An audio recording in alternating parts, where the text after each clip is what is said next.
da Caccanno, praticamente da quando ha giubilato Cosenza, da Sessalto sono impegnato a dare amparo a tutto questo che conta della Sardegna. Vivo a Sassari.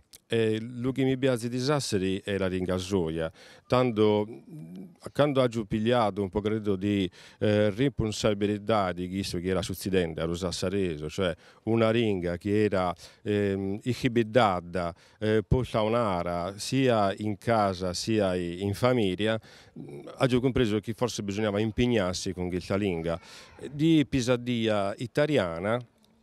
Ho avuto non poche difficoltà a imparare questa lingua.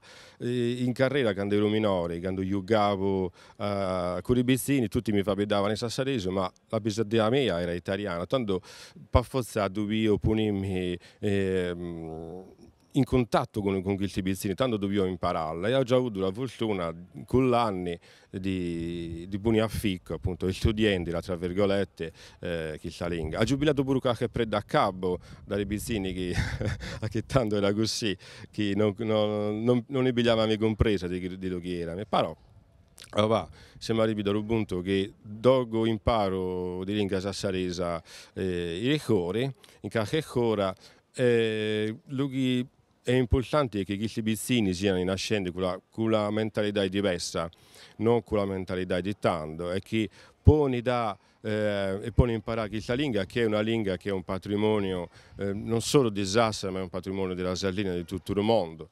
Se la lingua muore a Sassari, muore a che cosa il mondo, e non è che potevi mandarsi a in qualche luogo di mondo, che non esiste solo in Oggi, a parte Sosso e altri luoghi di si fa vedere questa lingua.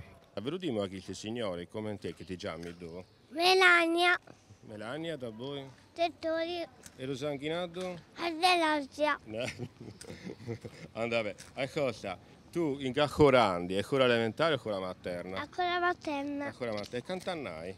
5 anni. 5 anni. Ma in che sei nata tu? A Ascolta, Sassari. e in che mesi sei nata? I mesi? Non fai nulla. In che mesi sei nata? Al mese di lampada. Dillo bene, il tuo mese di lampada. Al mese di lampada. Oh, brava, brava. Ascolta, che conto ti piace contate? Che è lo conto che preferisci di più tu? Quello di Gesù. Chi di Gesù?